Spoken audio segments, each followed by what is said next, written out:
हरे कृष्णा। भगवान की भक्ति क्यों करनी चाहिए? क्या आपने कभी इस विषय में सोचा? कई लोग अलग अलग उद्देश्य और कारण से भगवान की पूजा करते हैं, व्रत रखते हैं, उपवास करते हैं, लेकिन आप भगवान की भक्ति किस लिए करते हैं? चलिए इसी प्रश्न के साथ शुरू करते हैं हम आज की आषाढ़ मास की कथा श्रृंखला की। इस पवित्र आषाढ़ मास में हम श्रवण कर रहे हैं भगवान श्री हरि के सुंदर विग्रहों की दिव्य अद्भुत लीला कथाओं का। और आज की कथा आरंभ करते हैं। सूत गोस्वामी इस समय नैमिषारण्य के ऋषियों को वेंकटाचल पर्वत की महिमा का गुणगान बता रहे हैं और उस स्थान पर आए हुए विभिन्न तीर्थों के विषय में भी बता रहे हैं।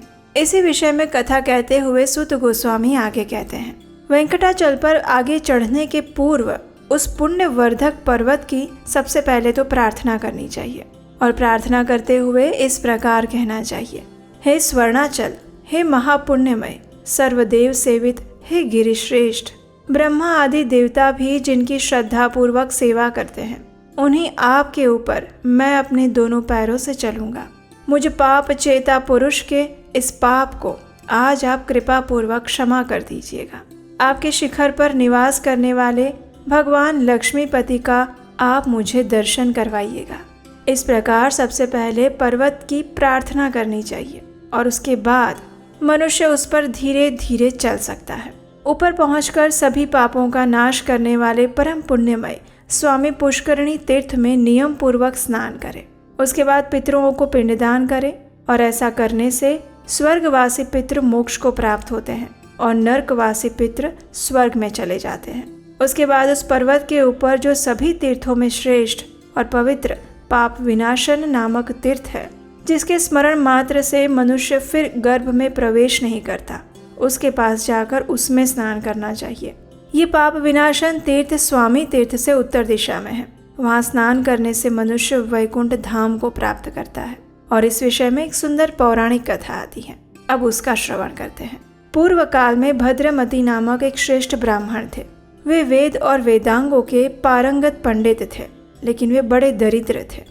उनके पास आजीविका का कोई साधन नहीं था। उन बुद्धिमान ब्राह्मण ने संपूर्ण शास्त्र, पुराण और धर्म शास्त्रों का श्रवण किया था।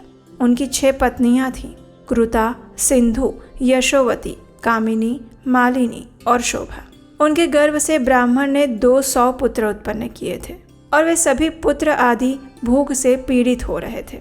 अपने प्रिय पुत्रों और प्रियतमा पत्नियों को क्षुधा से व्याकुल देखकर वो दरिद्र भद्रमती विलाप करते हुए कहने लगा, हाय, भाग्यहीन जन्म को धिक्कार है, धन और कीर्ति से रहित जीवन को धिक्कार है। उस जन्म को भी धिक्कार है जिसमें धन के अभाव के कारण अतिथियों का सत्कार भी नहीं हो पाता है। ज्ञान और सदाचार से शून्य जीवन को भी धिक्कार है और बहुत संतानों वाले मनुष्य के इस धनहीन जन्म को भी धिक्कार है। ब्राह्मण, पुत्र, पौत्र, भाई, बंधु, शिष्य आदि सभी मनुष्य धनहीन पुरुष को त्याग देते हैं।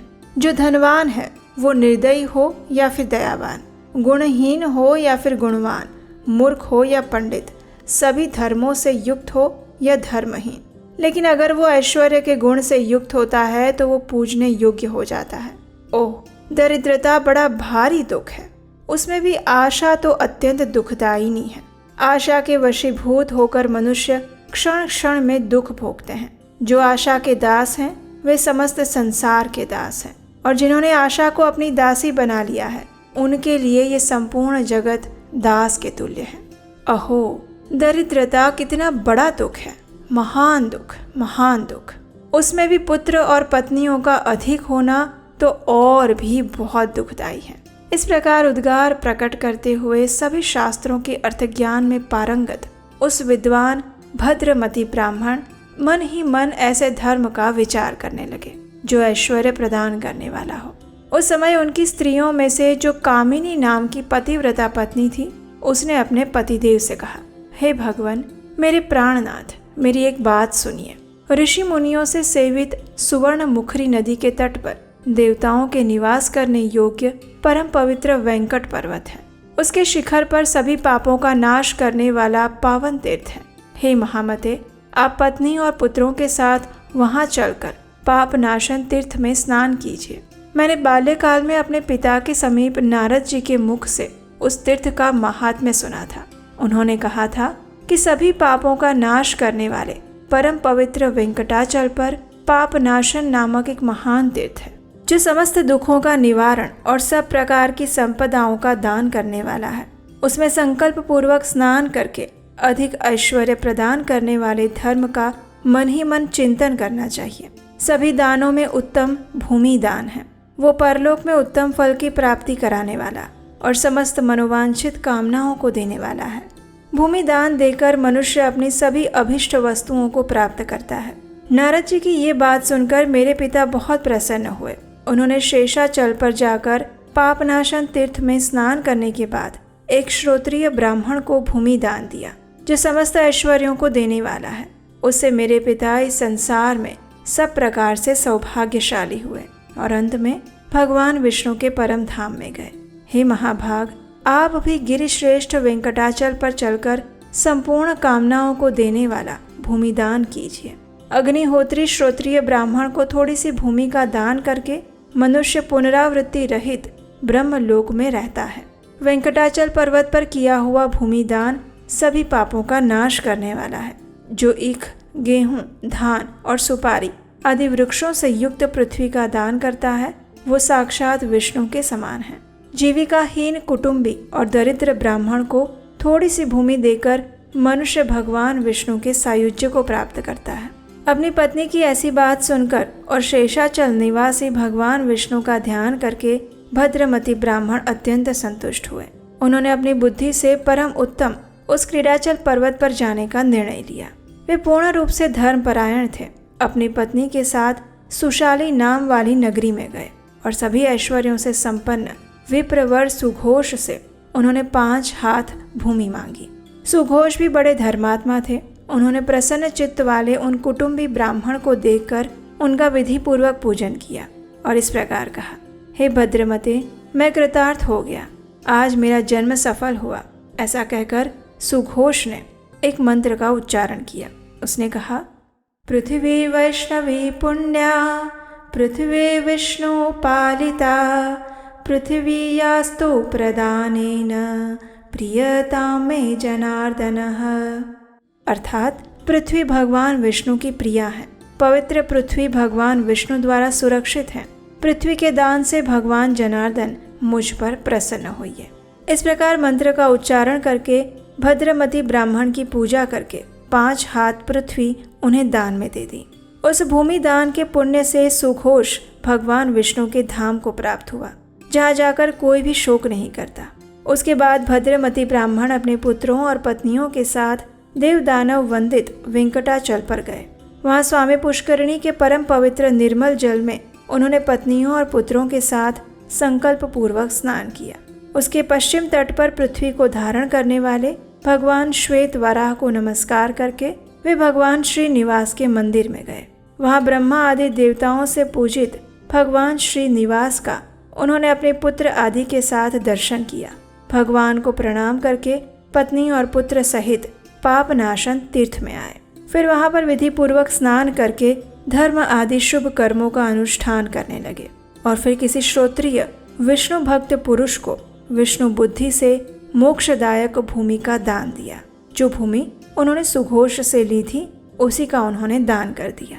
उस दान के प्रभाव से शंख, चक्र और गदा धारण करने वाले वनमाला से विभूषित भगवान विष्णु उस तीर्थ के तट पर प्रकट हुए और उस समय शांत स्वभाव वाले भद्रमती ने भगवान की इस प्रकार स्तुति आरंभ की। नमो नमस्ते अखिल कारणाय, नमो नमस्ते अखिल पालकाय, नमो नमस्ते मरनायकाय, नमो नमो दैत्य विमर्दनाय। सबके कारण रूप आप भगवान को नमस्कार है, नमस्कार है। सबको पालन करने वाले आपको नमस्कार है। समस्त देवताओं के स्वामी आपको नमस्कार है। दैत्यों का संहार करने वाले आपको नमस्कार है।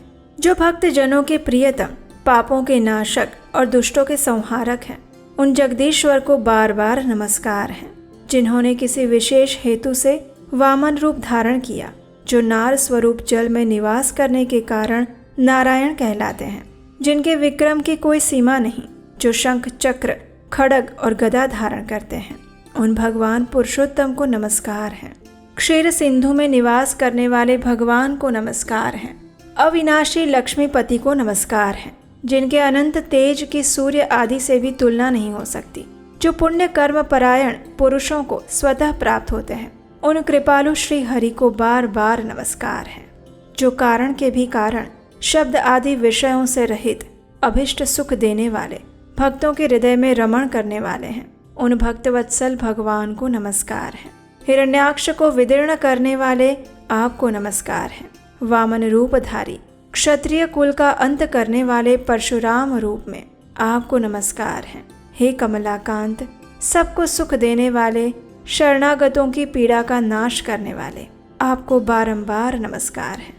ब्राह्मण भद्रमति के इस प्रकार स्तुति करने पर भक्त वत्सल दया निधान भगवान श्रीनिवास ने वात्सल्य पूर्वक कहा, तात तुम्हारा कल्याण हो।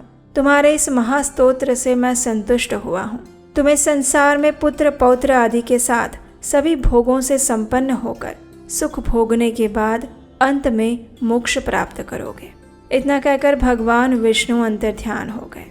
और इस कथा का समापन करते हुए श्रील सूत गोस्वामी कहते हैं, हे ब्राह्मणों, इस प्रकार मैंने पापनाशन तीर्थ की महिमा और उसके तट पर भूमि दान की महत्ता का भी आप सबके समक्ष वर्णन किया है। और यही थी आज की आषाढ़ मास की कथा।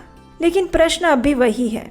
अगर आपको इसका उत्तर मिल गया है तो हमें नीचे कमेंट बॉक्स में लिखकर बताइए कि आप भगवान की भक्ति क्यों करते हैं।